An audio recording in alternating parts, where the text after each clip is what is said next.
मौत आने से पहले वो कौन सी तीन निशानियां हैं जो इंसान के बदन में जाहिर हुआ करती हैं।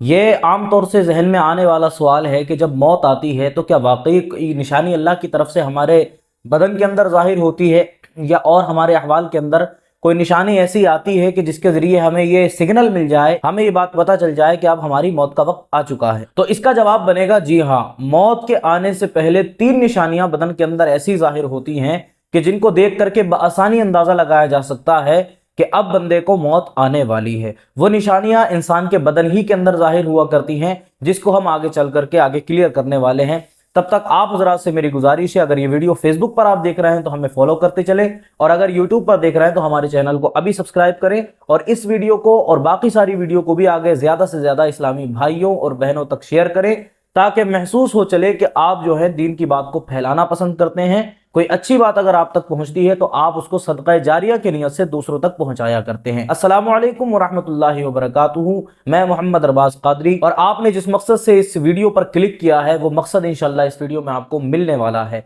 वो यही है कि क्या मौत के आने से पहले इंसान के बदन के अंदर, उसके जिस्म के अंदर कोई निशानी जाहिर होती है कि जिसको देख करके अंदाजा लगाया जा सके कि इंसान को मौत आने वाली है या नहीं। तो जी हाँ, इसका जवाब बिल्कुल हाँ में है कि इंसान के मरने से पहले उसके जिस्म के अंदर कुछ निशानियां ऐसी जाहिर होती हैं जिनको देख करके पता लगता है कि अब इंसान की मौत होने वाली है। अव्वल तो आप ये अपने जहन के अंदर बात हमेशा जहन नशीन रखें कि इंसान की मौत का कोई वक्त मुकर्रर नहीं है। मौत इंसान को कभी भी आ सकती है। अल्लाह फरमाता है ऐनमा तकूनु युद्रिकुमुल मौत वलौ कुंतुम फी बुरूजिम मुशय्यदा। तुम जहां कहीं होगे मौत तुमको आकर के उचक लेगी। जिस तरह से एक बिजली आकर के गिर जाया करती है, अगर तुम किसी भी जगह पर, यहां तक के फरमाया गया बड़े बड़े किलों के अंदर, अगर तुम बड़े बड़े टीलों के अंदर अगर तुम छुप करके बैठोगे तब भी मौत आ लेगी और आपकी जान निकाल करके ले जाएगी। यहां पर आप सोच सकते हैं कि मौत कितनी सख्त तरीन चीज है। अगर इस दौर के अंदर कोई शख्स बुर्ज खलीफा के टॉप पर बैठा हो और वो ये सोचे कि मलकुल मौत तो जो है वो नीचे नीचे घूमते हैं, वो अब मुझ तक नहीं पहुंच पाएंगे, तो ये उसकी गलत फहमी है। इसलिए कि मौत हर हाल में आकर के रहेगी। मलकुल मौत को अल्लाह ताला ने यह मलका अता फरमाया है कि वो जहां चाहे, जिस बंदे का वक्त आ गया वहां जाकर के उसकी रूह को खींच लिया करते हैं। अब काबिल गौर बात यह है कि मौत जब हमें हर सूरत में आ सकती है तो इंसान को चाहिए कि उसके लिए तैयारियां करे।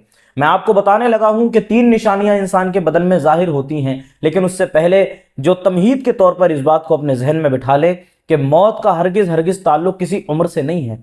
मौत बच्चों को भी आया करती है, मौत बड़ों को भी आया करती है, मौत बूढ़ों को भी आया करती है। ये अलग बात है कि हमने कुछ लिमिटेशंस लगा करके रखे हैं, कुछ लिमिट, एक वैल्यू हमने लगा करके रखी जिसके जरिए हमें पता लगता है कि 60 साल या 70 साल में इंसान का एंड ऑफ टाइम जो है वो आ जाता है। लेकिन हरगिज इसका ये मतलब नहीं है कि ये कोई शर्त हो।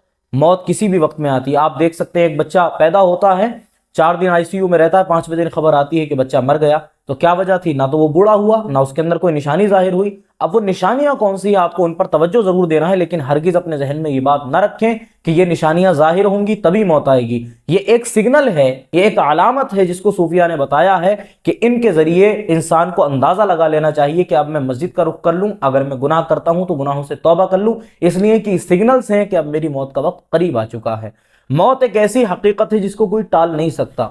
मौत के बारे में यहां तक आता है, एक वाकया मिलता है कि उसके अंदर बताया गया कि एक बादशाह था, बहुत अमीर आदमी था, बड़ी अकड़ में रहा करता था वो शख्स। तो एक दिन हुआ क्या, कोई फकीर उसके पास में आया, वो घोड़े पर बैठा हुआ था। कोई फकीर उसके पास में आया और आने के बाद में उस फकीर ने कहा कि मेरी कुछ जरूरत है उसको। वो घोड़े के आगे आकर के खड़ा हो गया। तो ये अपनी उसी ऐंठ और उसी अकड़ के अंदर, अपने ही एटीट्यूड में, इन्होंने कहा नहीं मैं तुम्हारी बात नहीं सुन सकता। उसने काफी जिद की ना, तो इन्होंने कहा ठीक है, अच्छा चलो अपनी जरूरत बताओ। जब इन्होंने अपनी जरूरत बताना शुरू की ना, तो अपनी तरफ को मुतवज्जे किया, कहा मेरी तरफ को आओ। कहने लगा अजीब फकीर है, जरूरत भी इसको बताना है, मैं इसकी तरफ झुकूं। आखिरकार जब वो देख लिया ना कि पीछा छोड़ता ही नहीं है किसी सूरत से, तो उन्होंने क्या उन्होंने कहा ठीक है। उसकी तरफ को जब कान लगाया ना, तो कान में उस शख्स ने कहा था कि मैं मलकुल मौत हूं और मैं तुम्हारी रूह निकालने के लिए आया हूं। बस ये 2 जुमले मलकुल मौत ने कहे, हजरत इजराइल ने। अब क्या होना था, उसके पैर कांपने लगे, उसकी टांगे जो है वो कांपने लगी, हाथ पैर कांपने लगे, जिस्म ठंडा होने लगा। उसने कहा बस ज्यादा कुछ नहीं, मेरे पास जितना मालो दौलत है सब तुम रख लो, सिर्फ मुझे इतनी मोहलत दे दो, मैं घर में जाऊं और अपना कोई जरूरी काम से निकल करके फारिग होकर आ जाऊं, अपने बीवी बच्चों को आखिरी बार देख लूं, मलकुल मौत ने कहा तुम्हें इतनी भी इजाजत नहीं दी जाएगी। इजाजत दी नहीं गई और तुरंत जो है उनकी रूह को खींच लिया गया और फौरन ही अल्लाह की तरफ भेज दिया गया। मुझे बताएं, जिस मौत का कोई भरोसा नहीं है तो इंसान ऐसी चीजों के बारे में क्यों सोचे कि मैं ये कर लूंगा और मैं वो कर लूंगा। आज हम एक दूसरे का हक मारे फिरते हैं और हम देखते तक नहीं कि होना क्या है। कल हमारी मौत आ जाएगी, आज खड़े खड़े मौत आ जाएगी। आप देखते हैं सुबह को आप सोकर के उठे हैं, आपने सुना कि कोई शख्स साहब फजर के बाद नहाने के लिए गए थे, उन्होंने पहला मग्गा जो है अपने सर पर पानी का डाला था, अचानक से ब्रेन हेमरेज हो गया और मर गए। मौत इतनी आसान हो चुकी है और उसके बाद में भी इंसान जो है गुनाहों से बिल्कुल तौबा नहीं करता, अल्लाह की तरफ रुजू नहीं करता। सच्चे दिल से अगर तौबा बंदा करना शुरू कर दे, हर रोज रात को, बुजुर्ग फरमाते हैं, रोज रात को ये सोच करके सोया करो कि अगला दिन मौत का होगा, अगला दिन उठेंगे कि नहीं उठेंगे। अल्लाह का करम होगा तो उठाएगा, वरना यही सोचो कि ये हमारी आखिरी रात है। इसके जरिए ये होगा कि रात को जब भी तुम सोओगे तो अपने गुनाहों से तौबा करके सोओगे और अगले दिन अल्लाह के नेक बंदे बनकर के उठाए जाओगे। इन चीजों को अगर हम ख्याल में रखें तो अल्लाह ने चाहा तो कोई गुनाह हम साथ में लेकर के नहीं जाएंगे। बहरहाल मैं जिस चीज का आपसे जिक्र करने लगा था वो ये है कि मौत के आने से पहले, वैसे तो मैंने आपको बता दिया कि कोई लिमिटेड टाइम नहीं है मौत का। इन्ना अजल अल्लाह इज़ा जाअ ला युअख्खर, जब अल्लाह का मुकर्रर किया हुआ वक्त आ जाता है तो एक लम्हे की देरी नहीं की जाती, एक सेकंड की देरी नहीं की जाती। आप देखें, जब वो शख्स अपने घोड़े पर से उतरा था ना तो उसका एक पैर ऊपर ही रह गया था, इतने में ही मलकुल मौत ने उसकी जो है रूह को निकाल लिया। इतना वक्त लगता है रूह निकालने के लिए। लेकिन फिर भी जो बुजुर्ग हो चुके हैं और जो हजरात जानना चाहते हैं कि वो 3 अलामतें कौन कौन सी हैं कि जिसके जरिए पता लगता है कि अब हमारी मौत का वक्त आ चुका है, तो उसके बारे में जरा ध्यान से सुनिएगा। हजरत याकूब अलैहिस्सलाम की बहुत मजबूत दोस्ती थी हजरत इजराइल से, जो कि मलकुल मौत हैं, उनसे बहुत मजबूत दोस्ती थी। तो उस दोस्ती के नतीजे में अब वो अक्सर उनके पास आया करते थे। एक दिन वो आए ना तो उन्होंने कहा क्या रूह कब्ज करने के लिए आए हो या मुलाकात करने के लिए आए हो? तो हजरत इजराइल ने जवाब दिया कि मैं सिर्फ हुजूर मुलाकात करने के लिए आया हूँ। आप अल्लाह के प्यारे नबी हैं, जब आपके पास रूह कब्ज करने के लिए आऊँगा तो आपको अंदाज़ा लग जाएगा। तो हजरत याकूब ने दोस्ती में आकर के कहा कि इजराइल, हमारा तुमसे ताल्लुक़ है, हम तुमसे थोड़ी सी बात कहना चाहते हैं। उन्होंने कहा फरमाइए। कहा बात सिर्फ इतनी है कि जब भी तुम मेरी रूह कब्ज करने के लिए आओ ना तो मुझे उससे पहले पैगाम जरूर पहुंचा देना। मुझे एक आध मरतबा, एक दो मरतबा जो है किसी पैगाम की सूरत में मेरे पास एक मैसेज छोड़ देना कि अब तुम्हारी मौत का टाइम आने वाला है, तुम तैयारी कर लो। तो मलकुल मौत ने कहा ठीक है। हजरत इजराइल ये कह करके चले गए। मुलाकात हुई, उसके बाद में वो चले गए। अब कुछ वक्त के बाद में ना फिर लौट करके वापस आए और हज़रत याकूब की खिदमत में हाजिर हुए। कहते हैं अब मैं आपकी रूह कब्ज़ करने के लिए आया हूँ।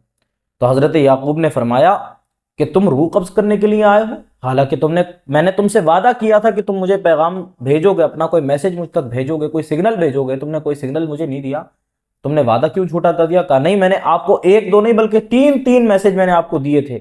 3 पैगाम मेरी जानिब से आप तक पहुंचे थे जिनमें ये बात साबित हो चुकी थी कि अब आपका वक्त आ चुका है, अब आपकी मौत का वक्त आ चुका है। हजरत याकूब ने ये बात सुनी और तवज्जो के कान लगाया, कहा मुझे बताओ जरा वो कौन से 3 पैगाम्बर थे? तो हजरत इजराइल कहते हैं कि मैंने आपको 3 मैसेज भेजे थे। उन तीनों में से पहला मैसेज ये था कि आपके सर के जो काले बाल थे वो सफेद हो गए। काले बाल एकदम सफेद हो जाया करते हैं, इसका मतलब ये है कि अब जो है तुम्हारी उम्र जो है वो ढलने की तरफ है। अब जो मिनरल्स तुम्हारे खून के अंदर थे, जो केमिकल्स इन बालों को काला रख रहे थे, अब वो केमिकल्स जो हैं वो बनना खत्म हो गए हैं, वो सेल्स जो हैं वो सारे काम करना बंद कर चुके हैं। अब जो है तुम्हारी अपनी जो जवानी की पावर है सिर्फ वही बाकी है, इसके अलावा कोई और नई चीज जो है तुम्हारे जिस्म में डेवलप नहीं हो रही है। इसी वजह से तुमको ये सिग्नल मिल जाता है कि अब तुम्हारी मौत का वक्त आ चुका है, अब तुम एंड अपने वक्त पर जा चुके हो। हजरत याकूब से कहने लगे कि मैंने आपको पहला सिग्नल ये दिया था, आपके सर के काले बाल सफेद हो गए। कहते हैं दूसरा मैसेज मेरा ये था कि आपका जो चुस्त बदन था, ये ताकतवर, ये कमजोर हो गया। ये जितनी बदन के अंदर ताकत थी जवानी की, वो सारी कमजोरी में बदल गई। कल तक आप सीना ठेक करके चलते थे ऐसे, और आज आपका मामला ये होगा कि आप सीने को झुका करके चल रहे होंगे। वो जो एक बॉडी का स्ट्रक्चर था सीधा, वो टेढ़ा क्यों हुआ? वो यही था मेरा दूसरा सिग्नल कि आपकी जो बॉडी है अब उसने भी वो काम करना छोड़ दिया है जो काम वो करती थी। इसका मतलब ये दूसरा सिग्नल आपको पहुंच चुका था। कहने लगे तीसरा सिग्नल ये कि आपका जो है बदन, वो कमर वगैरह आपकी झुक गई, कमर टेढ़ी हो गई। कहने लगे ये मेरा तीसरा सिग्नल था। ये 3 निशानियां वो थीं जो अगर बदन के अंदर जाहिर हो जाए तो ये हजरत इजराइल का एक पैगाम हुआ करता है कि अब बंदे की मौत का वक्त करीब आ गया है। लेकिन अब जब वक्त एंड हो जाए और इंसान का वक्त जब उसको पता चल जाए कि मेरे साथ में ये सारी तब्दीलियां हो रही हैं, तो अब उसको क्या करना चाहिए? तो आका अलैहिस्सलाम की बेशुमार अहादीस हैं, कुरान मजीद की आयत से इस बात का हमें सबूत मिलता है। अल्लाह ताला खुद फरमाता है कि हमने बंदों को आखिरी उम्र जो है वो इसीलिए दी है ताकि वो उस उम्र के अंदर हमारा खूब ज्यादा से ज्यादा जिक्र करना सीख लें, खूब जितना हो सके अल्लाह का जिक्र करें, और उस आखिरी उम्र के अंदर अल्लाह ताला से अपने गुनाहों की मगफिरत तलब करें। यहां तक कि किसी तफसीर के अंदर यह भी हवाला दिया गया था सूरह इज़ा जाअ नस्रुल्लाहि वल फतह, ये अल्लाह के रसूल आपने देख लिया कि फतह मक्का भी हो गई और लोग फौज दर फौज काबे के अंदर हज करने के लिए, उमरा करने के लिए अब दाखिल होने लगे, अब बहुत मुसलमानों की भरमार हो गई। तो फिर क्या फरमाया? हादा अजलुक, ये आपका आखिरी वक्त आ चुका है, फसब्बिह बिहम्दि रब्बिका वस्तगफिर, तो अब आप अपने रब की तस्बीह बयान कीजिए और उससे खूब मगफिरत तलब कीजिए। जब हुजूर को यह ऑर्डर हुआ कि अपनी आखिरी वक्त के अंदर, अपनी आखिरी उम्र के अंदर आप अल्लाह की तस्बीह करें और उससे अपने गुनाहों की मगफिरत तलब करें, तो यह आम मोमिनों के लिए हुक्म हो गया कि वो सब के सब अल्लाह तबारक व तआला से अपने गुनाहों की मगफिरत तलब करें और अल्लाह ताला की खूब तस्बीह बयान करें। बेशक अल्लाह तबारक व तआला तमाम गुनाहों को मुआफ फरमाने वाला है। अस्सलामु अलैकुम व रहमतुल्लाहि व बरकातुहू।